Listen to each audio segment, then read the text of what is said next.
Est-ce que la confiance en soi rend vraiment plus attirant auprès des femmes ou est-ce que c'est pas qu'un tissu de conneries inventé par les coachs en séduction pour pouvoir vendre plus de programmes? On va voir ça aujourd'hui et c'est vrai qu'il y a un petit peu deux écoles au niveau de la confiance en soi par rapport à la séduction aux relations hommes-femmes.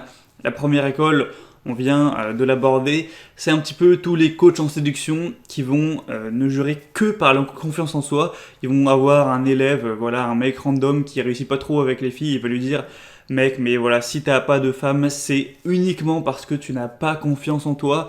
Du coup, elles ont un sixième sens, elles le ressentent et ça les fait fuir. Mais si jamais tu arrives à développer ta confiance en toi, tu vas pouvoir avoir toutes les femmes à tes pieds et voilà, il n'y a pas de limite, hein, les beautés, la beauté, etc., ça sert à rien, on s'en fout. Tout ce qui compte, c'est vraiment si elles ressentent que t'es un vrai homme qui a confiance en toi, même si t'es petit, gros, moche, chauve, etc. C'est un petit peu le message, et c'est une caricature, mais il y en a vraiment qui disent ça, comme si le physique n'avait aucun impact, et tout ce qui compte, c'est la confiance que tu as en toi. Et la deuxième vague d'idées à l'opposé, c'est tout ce qui est le mouvement que tu connais peut-être, Incel, Black Pill, où le destin a déjà joué les cartes, que tout ce qui compte, c'est principalement ton physique, ta taille. Tout ça, c'est génétique, tu peux quasiment rien faire là-dessus, donc ça sert à rien d'essayer de batailler, d'essayer de se débattre dans un océan. Si tu plais pas aux filles, tu plais pas aux filles, et avoir confiance en toi, ça servira à rien. Ce qui compte, c'est surtout le physique, donc perds pas ton temps avec ces conneries de développement personnel, de coaching en séduction mensonger, tu vas juste te faire arnaquer de l'argent, te faire escroquer. C'est un petit peu les deux thèses, et moi j'aimerais apporter mon opinion sur le sujet. Est-ce que la confiance en soi, réellement sans blabla, sans conneries, sans déblatérer de mensonges pour vendre de formation ou je sais pas quoi, te donner sincèrement mon avis 100% honnête sur le sujet? Donc, premièrement, il y a au niveau de la thèse un petit peu Black Pill, donc à l'opposé des coachs en séduction, il y a un point qui est assez intéressant et qui est assez vrai, je pense, c'est au niveau de l'effet de halo.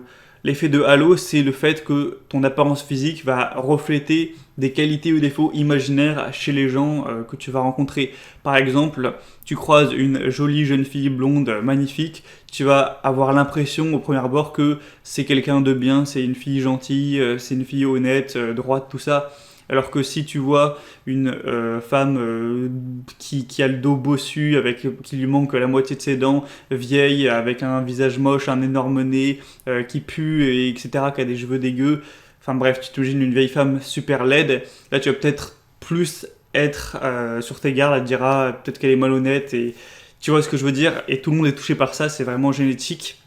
Et bien cet effet de halo, il joue aussi au niveau de la confiance. Pour démontrer tout ça, je te mettrai une image à l'écran que tu peux voir maintenant, où j'ai pris deux acteurs. Donc le premier acteur, je sais pas son nom, c'est un dans la série Big Bang Theory, que tu connais probablement, tu as déjà dû voir ça en zappant sur la télé, c'est tellement passé sur Énergie 12, etc. Bon, pour te le dire, j'ai vu l'intégrale, donc je connais bien la série. Le deuxième acteur, c'est Yann Sommerhalder ou un truc comme ça, qui a joué dans Lost et dans Vampire Diaries principalement. Et ils ont un petit peu le même morphotype de base, ils sont blancs, c'est des hommes, ils sont bruns, ils ont les yeux bleus, en tout cas voilà, les yeux clairs, les yeux bleus, ils ont une barbe de 3 jours, enfin bref, en soi c'est un petit peu les mêmes, mais ils n'ont pas du tout le même morphotype de visage, juste au niveau des os de la gueule, et rien que ça change tout. Et on voit que le premier, il a l'air pas si confiant que ça, on va dire, il a l'air, je sais pas, peut-être normal, alors que le deuxième, il a l'air bien plus confiant, alors que dans les deux cas, c'est juste, ils sont juste comme ça, face à l'appareil photo, ils se sont pris en photo, et il n'y en a pas un qu'on peut pas rationnellement savoir s'il y en a un qui est réellement plus confiant ou pas que l'autre. Peut-être que le premier est plus confiant que l'autre, peut-être que c'est l'inverse, mais là, juste au niveau du physique, on a l'impression que le deuxième est plus confiant, et ça s'explique assez simplement. Donc pour ceux qui ne sont pas familiers avec qu'est-ce qui fait la beauté chez un homme au niveau du visage, on va revenir un petit peu dessus, ça fait longtemps que j'en ai pas parlé. Donc le premier a la mâchoire beaucoup moins large, tu peux voir, et du coup ça donne un aspect beaucoup plus rond. Si on prend en dessous de ses oreilles jusqu'à l'autre oreille comme ça, bon, je vais essayer de faire ça à peu près proprement. Bon, c'est raté, mais tu vois bien la ligne de la mâchoire, normalement ça faisait comme ça là. Hop, Je vais le gommer vite fait pour que ce soit un peu propre. On voit que ça fait une sorte de rondeur, ça fait une forme assez ronde, ovale. Donc voilà, c'est pas du tout une mâchoire carrée, parce que les os des mandibules, donc les os qui sont là, ils sont pas assez larges, proéminents, avancés, tout ça. Alors que le deuxième, si on prend du coup par rapport à en dessous des oreilles, et qu'on fait comme ça, en essayant de... allez, je vais le refaire.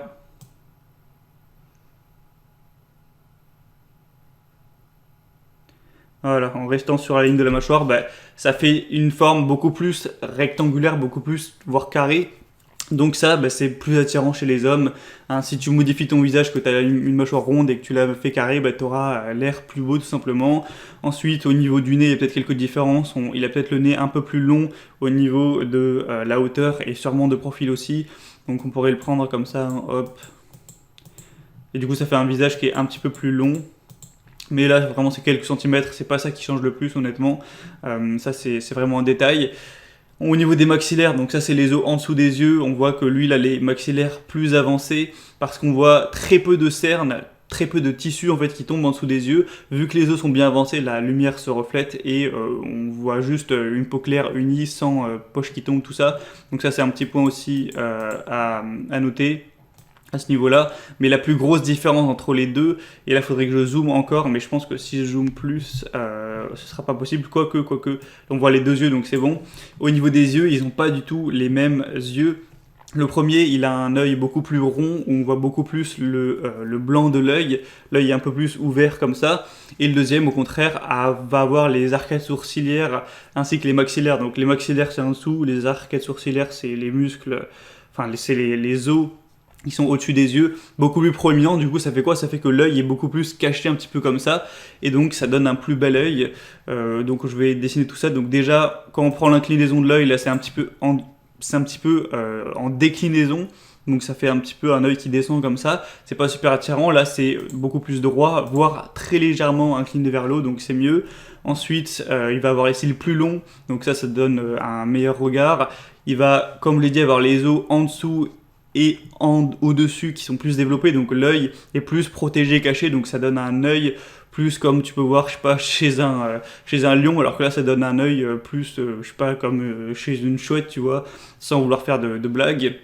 On voit que l'œil est plus développé et plus globuleux, on voit tous les tissus, etc. là, donc ça c'est pas super attirant. Et alors que là ça fait un œil plus beau à regarder, le sourcil aussi, là ça fait un rond comme ça, et là ça fait un trait bien droit, hop, bon je l'ai encore raté.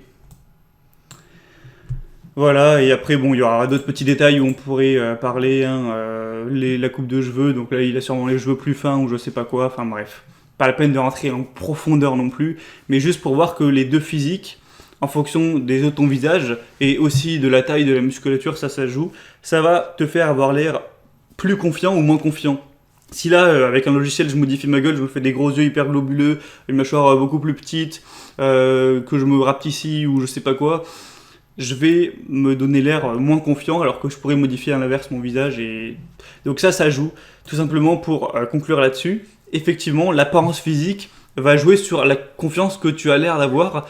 Donc déjà ça donne un point au niveau du black pill, parce que peut-être que la confiance est importante, mais si c'est déterminé principalement par le physique, eh ben ça sert à rien de vendre ça sur des programmes. Deuxième point, alors on passe à la suite, il y a aussi un cercle vicieux au niveau de la confiance, c'est que, remettons l'image, imagine tu nais dans la vie, dans le monde, et tu as une gueule comme celui-là à droite, ou alors tu as une gueule comme celui-là à gauche. Bon, il n'est pas ignoble non plus, hein, déjà si l'acteur c'est que ça va, mais forcément il était pris pour un rôle de geek un petit peu qui galère avec les femmes, l'autre elle est très pris pour un rôle de séducteur, machin truc, dans les trucs de vampires, je sais pas quoi. Donc forcément, on n'a pas pris leur visage au hasard.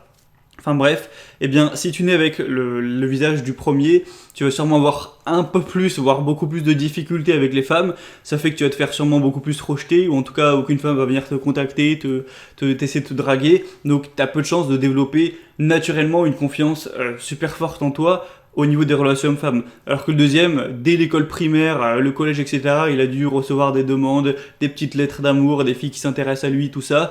Donc naturellement, chez lui, ça a dû gonfler son ego, et il a naturellement eu une plus grosse confiance en lui, puisque de base, sans rien faire, juste avec son visage, ses gènes, il plaisait aux femmes tout simplement. Donc ça, c'est une sorte de cercle vicieux Quand tu vas avoir un visage pas attirant, ça va un petit peu descendre ta confiance, et quand tu as un super beau visage, eh bien ça va monter ta confiance, donc ça c'est un cercle vicieux. C'est 2 points qui sont vraiment en faveur du Black Pill sur la confiance, et qui vont à l'encontre de toutes les conneries de coaching en séduction. Et du coup, je vais donner, on va donner un point positif maintenant qui est vraiment honnête. Hein. Tu vois que je suis pas là pour te mentir. C'est pas que je vends une formation où je parle de confiance en soi que je vais te dire oh attention, la confiance en toi ça fait tout, t'inquiète, si tu prends confiance en toi c'est bon, tu vas gagner 5 points sur 10 et on s'en fout du physique. Non, je te dis vraiment la vérité, je m'en fous. Si ça me fait pas vendre de programme, ben, je gagnerai 200 € de moins. Enfin, tu vois, je m'en bats les couilles, je suis pas à ça près.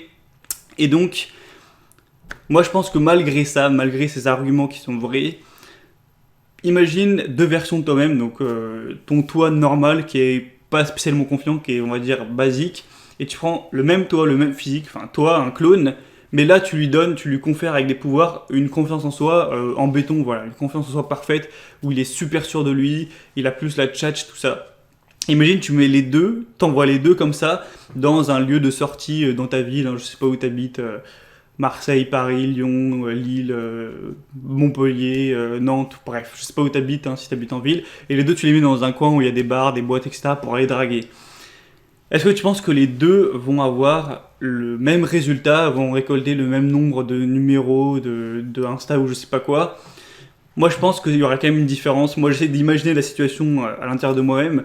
Je pense que je suis assez confiant, mais voilà, je pourrais forcément l'être plus, et plus je continue à travailler avec ma méthode, plus je pense que ça augmente au fil du temps. Mais si je prends par exemple le moi d'il y a 5 ans qui était qui était beaucoup moins confiant, j'ai jamais été extrêmement peu confiant, timide, maladif, tout ça, mais avant je pense que j'étais basique. Et que je prends le mois de maintenant ou un mois, on va dire de plus tard, où je suis encore plus confiant, je pense que clairement il y aurait quand même une bonne différence entre les deux. Et je dirais du coup que peut-être être confiant par rapport à être basique, ça peut te faire gagner 1 point sur 10, tu vois. Donc ça va pas changer ta vie si imaginons t'es 6 sur 10, ça va pas te faire passer à 9 sur 10 si tu peux séduire n'importe quelle femme, faut arrêter de déconner. Mais voilà, 1 point sur 10, ça peut changer quand même pas mal au niveau de ce que tu arrives à faire. Donc ça peut clairement valoir le coup, voire plus, parce que moi je dis que ça peut faire gagner 1 point sur 10 si tu passes de normal à très confiant. Mais si tu passes de très peu confiant à très confiant, là par contre ça va être plus d'1 point, parce que quand tu es très peu confiant, tu perds des points par rapport à ta note. Imaginons que tu es 6 sur 10, donc si tu es normal, bah, tu restes 6. Si tu es très peu confiant, ça va peut te faire perdre 1 point, voire peut-être 2 points, donc tu passes à 4-5. Alors que si tu es très confiant, tu peux passer peut-être à 7. Donc si tu passes de 5 ou 4 à 7, eh bien tu gagnes 2 ou 3 points sur 10. Donc dans ce cas-là, ça peut être encore plus intéressant si tu as une déficience à ce niveau-là. Après, ce sera peut-être aussi encore plus dur à développer, mais je pense que c'est vrai à ce niveau. C'est un petit peu comme la musculation, le fait de travailler son corps, souvent j'en parle et j'en ai beaucoup parlé.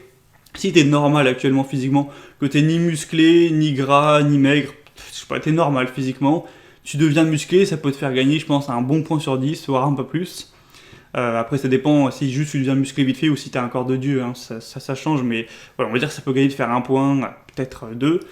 Mais si tu passes de obèse, de gras, qui a vraiment un corps moche, et en plus ça déteint sur ton visage, à tu perds du poids et ensuite tu deviens musclé, eh bien le truc c'est que tu récupères les points que ça te faisait perdre d'être gros, donc peut-être 3 points, plus d'être musclé, donc 1 ou 2 points, donc tu gagnes au total 4 ou 5 points si tu passes vraiment de très gros à fit. Alors que si t'étais normal, tu vois, ça te fait gagner que le point muscu. Donc ça dépend d'où tu pars, on peut pas faire une règle générale, mais je pense que vraiment ça peut jouer. Et tu sais ce que c'est, moi, ma philosophie sur tout ce qui est attirance, travailler sur soi, être plus attirant, donc une thématique principale de la chaîne, c'est que à chaque fois, si on prend chaque compétence les unes en dehors des autres, donc tu prends la musculation, tu prends être plus confiant en soi, tu prends être plus à l'aise à l'oral, ce qui est lié d'ailleurs à la confiance en soi, tu prends, je sais pas, savoir faire un instrument de musique, tu prends mieux s'habiller, tu prends être riche, etc. Chaque truc individuel va pas changer ta vie. Tu fais de la muscu, tu vas gagner 1 petit point. Tu es plus à l'aise oral, plus confiant, tu vas gagner 1 petit point. Tu deviens riche, tu vas peut-être gagner, peut-être 2 points, je sais pas. Tu t'habilles mieux, tu vas peut-être gagner 0,5 points, ou je sais pas, des trucs comme ça. Donc chaque truc individuellement, tu te dis, ouais, pour gagner 0,5 ou 1 point, me casse pas les couilles, ça va rien changer à ma vie. Mais si tu additionnes tous ces domaines, que tu travailles sur toi, sur tous les domaines qu'il faut, 1 point plus 1 point plus 2 points plus 0,5, ça fait 4,5. Donc là, par contre, on arrive sur un truc qui change totalement ta vie. Évidemment, si tu dédies ta vie à ça et si tu deviens bon sur tous ces points, ce qui n'a rien de facile du tout et ce qui prendra le travail de 5 ans, voire 10 ans, tu vois, surtout devenir riche ou ce genre de choses, enfin bref. Donc c'est ça ma philosophie, c'est que la confiance en soi individuellement, ça va pas te faire gagner 4 points sur 10, c'est pas le truc voilà, qui va changer ta vie, mais il faut quand même le travailler, il faut quand même le prendre en compte en additionnant les autres choses, hein, transformation physique, pourquoi pas fringues, aisance orale, aisance financière. Et quand tu cumules le tout, là oui par contre ça changera ta vie.